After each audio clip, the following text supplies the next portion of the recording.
Meowmaid Part Two. Calliope yowled as the crew walked away from her. "Bloodbone!" she shrieked. "Bloodbone and the Lady Death! They're coming!" But no one understood. No one ever understood.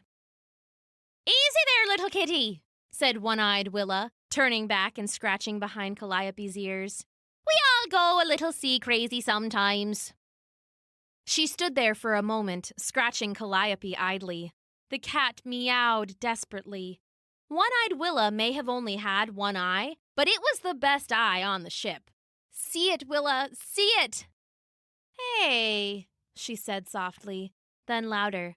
"Hey, Captain, what's that there? A few leagues off into the sun? I think it's something, but I can't quite see." Captain Calico Ken turned and came back to the rail. "Yes!" thought Calliope. "Yes, yes!" "Arr, I don't see," the captain said, and then he froze. "That's Captain Bloodbone's ship. The scurvy dog, he nearly got the drop on us." He reached down, rubbing Calliope's head with a rough hand. "Thank you, me good luck charm. When this is over, you're getting all the fish you can handle. All right, mateys, that's Bloodbone out there. He don't take prisoners, so we need to sink him before he sinks us." He paused, setting Calliope on his shoulder and then drawing his sword with a raspy ring. "Arr, for the cunning cat! For your lives! Are you with me hearties?" The crew bellowed their aye-ayes, drawing their swords in an angry chorus of naked steel. "To the cannons!" cried Captain Calico Ken, taking the great ship's wheel in his hands and steering them hard to port. "To the ropes and the rigging! To arms and to battle! Arr!" The shouts rang out again, and the ship was suddenly a swarm with busy pirates. Calliope quietly left the captain's shoulders and made her way back to the stern, doing her best to stay out of the way. "Calliope!" called Melpy. "You're turning. Did you get them to listen?" "I did. Thank you." "You should get somewhere safe," the mermaid said. "It's going to get—" A cannonball smashed into the water between them, sending up a roaring wave and then sinking, steaming into the sea. Another hit the front of the ship a second later, making it rock like a cradle. Surprised, Calliope lost her footing and tumbled towards the water. She scrabbled with her claws, gouging long nail marks into the planks of the deck, but the wood gave out beneath her and she fell. She fell and she screamed and she crashed into the water and sank with a splash. Calliope froze, fear seizing control of her body from her nose to her tail. Water surged around her fur and went up her nose. She tried to scream and it ran down her throat, making her choke and sputter. Water filled her eyes and ears, filled her world. She was sinking. She was lost. She was wet and cold and drowning.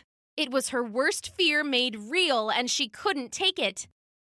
Suddenly, strong hands were around her. She felt herself surge upwards, and then she was thrown into the air, the blessed dry air. She landed on her feet, back on the deck of the ship. Melpy had scooped her up and thrown her just like one of their nightly fish. "Run!" screamed the mermaid. "Calliope, you have to run!" Another cannonball smashed into the wood near Calliope, stinging her with splinters. The cat yowled and leapt away as yet another cannonball soared just overhead. She darted through the busy crew as their own cannons began to fire, followed by the pistols and flintlocks. Suddenly, the air was thick with smoke. Calliope coughed, now choking on the water and the smoke both. She couldn't see more than a whisker in front of her face. Was this the end of the world? Where was her cabin? The deck shook as a cannonball collided with the ship, knocking the cat off her paws. She coughed again, feeling weak. She tried to call for help, but that only made her cough even harder. Blind and choking, she stumbled forward. Finally, her paw came down on a rope. It snaked up into the air, disappearing into the smoke. Where it led, she couldn't say, but anywhere was better than her current world of stinking smoke and shouts and black powder. She dug her claws into the hemp rope and began to climb. The smoke grew thinner as she went, and finally she emerged into clear air. She coughed again and spat a dark gray hairball before taking a deep breath of the fresh, smokeless sky. She looked around and saw she was at the top of the forward mast, high above the deck. Below her, the battle was raging.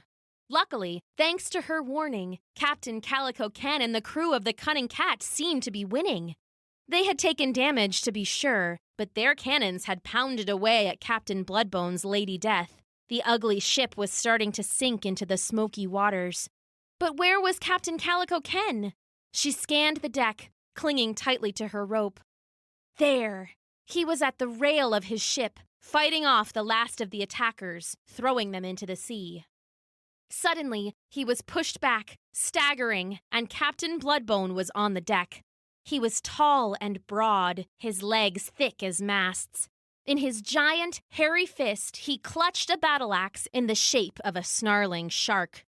The two captains faced off against each other for a moment, and then they charged. The evil Captain Bloodbone swung with a roar, and Calliope winced as Captain Ken barely managed to block it with his sword. Another massive swing of the axe, and the sword went sliding across the deck. Calliope watched in horror. Her captain! Oh no! Bloodbone laughed and kicked old Calico Ken onto his back. "Time for some new leadership," he snarled and raised his axe high. He started to swing, but as he did, a fish came soaring out of the sea and smashed into his back. It knocked him off balance and his swing went wild. He turned to look, and another fish came flying, slapping him across the face. Calliope looked and saw Melpy. The mermaid had saved her captain. They locked eyes, and Melpy gave her a wink before throwing the biggest fish yet, sending Bloodbone stumbling. Captain Calico Ken took his chance. He rolled to his feet and bull-rushed his enemy. They collided and smashed into the wooden railing. It gave out with a scream of iron nails pulling free. The crew grabbed their calico captain, but Bloodbone's crew had already fled, so alone, he tumbled over the railing and into the sea. Calliope cheered, but only for an instant. Bloodbone's ship was sinking, and one of his smaller masts tore free while she watched. The nearly 50-foot wooden beam dragged a heavy cargo net and metal rigging behind it, and it smashed into the water like a giant's fist, right next to Melpy. The mermaid girl yelped, and then she was caught in the crash. The netting ripped free of the mast and snared her. An iron ring whipped across her head with a wicked thump, and she slumped over in the water. "Melpy, no!" Calliope cried. As she watched, the iron rings attached to the cargo net started to drag it down into the depths, pulling the poor mermaid with it. From all their talks, Melpy knew that mermaids couldn't go too deep. The pressure would kill them. The net was going to sink all the way to the bottom. She had to do something. She climbed back down the rope as Captain Calico Ken and the crew watched the sinking ship. They didn't see the mermaid, and Calliope knew she couldn't make them understand in time. If anyone was going to save Melpy, it had to be her. She jumped on the ship's railing and ran as close to her friend as she could. The net was drawn tight now, starting to sink for real. Melpy was inside, and the cat could see her flailing weakly. Calliope knew her claws could cut the net. She tensed, ready to leap. And froze. She couldn't do it. She remembered being in the water earlier. How it had gotten into her mouth and nose and ears and lungs.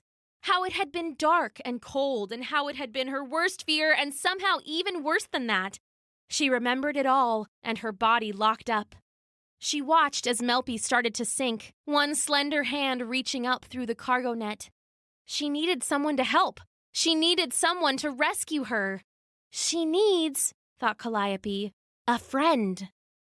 And with that thought, Calliope seized the courage she had never managed to find for fish. With a lion's roar, she leapt from the ship and landed in the water. It splashed her eyes and weighed down her fur, but she swam furiously and managed to get to the cargo net. Panting, she sank her claws into the hemp and started to cut. It was thick, crusted with salt, and it didn't give easily. "Hold on, Melpy," she said, sawing with all her might. "Just hold on!" Water or no, she couldn't leave her friend. She just couldn't. The net sank beneath the waves, the heavy iron dragging it even lower. Water lapped at Calliope's whiskers. It blurred her eyes. She was going in. "I'm coming, Melby!" Captain Calico Ken and the crew watched in horror as the net was dragged to the deep, their precious cat dragged right along with it, still scratching furiously at the ropes. They tried to get to her, but she sank too fast. They were too late. Calliope was gone. The next day was a solemn affair. They had won the battle and rid the seas of Bloodbone, a truly evil pirate, but the cost had been high. Captain Calico Ken had lost his cat, his friend, and his luck. The ocean had swallowed her just as sure as it had swallowed Bloodbone. Good or bad, the seas didn't care. The seas were always hungry. He had a thought. With his calico Calliope gone, was he just Captain Ken now? He shuddered to think. "Sir," said One-Eyed Willa, "repairs are just about finished. We can head out soon." Good. Has there been any sign?" He trailed off, knowing the answer. "No, sir," she said. "No sign of the brave Lady Calliope." The captain nodded. The brave Lady Calliope. It's what the crew had started calling the cat since she went under. She had saved them all with her early warning, and none of them would ever forget her. "Aye, Captain," Willa said, grabbing his shoulder. "Is that... No, am I going sea-crazy?" Captain Calico Ken looked up. "Arr, shiver me timbers!" he cried. There, alongside the ship, was a beautiful girl. She waved and then jumped out of the water and flipped like a playful dolphin, showing off her long, shimmering tail. "A mermaid!" gasped Willa. "By Davy Jones, I never thought I'd see it! A mermaid!" The mermaid danced across the water. Willa watched her with wide eyes, but the captain had noticed something else. Something smaller, dancing in the mermaid's wake. He grabbed Willa by the chin and turned her head, his hand pale and shaky. Because there, behind the first mermaid and skipping across the water, was another.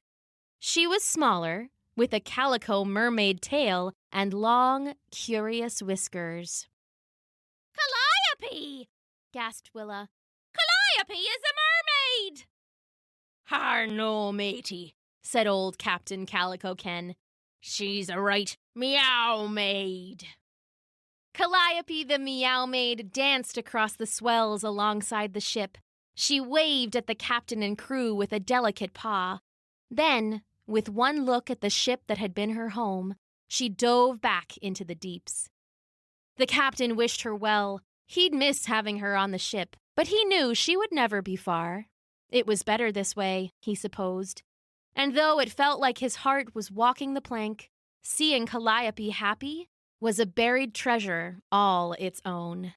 She always liked her freedom and her fish, and now she had all she could ask of both. He was sure she'd visit often, if only to say hello. After all, there was no doubt she'd enjoy being a mermaid. It seemed she'd gotten over her fear of water, and what's more, he couldn't help but notice that, in her teeth, she held the biggest, juiciest fish he'd ever seen. "Yar," he whispered. "Be well, little Meowmaid." And she was well, and she visited often, and she lived under the waves, happily ever after. The end.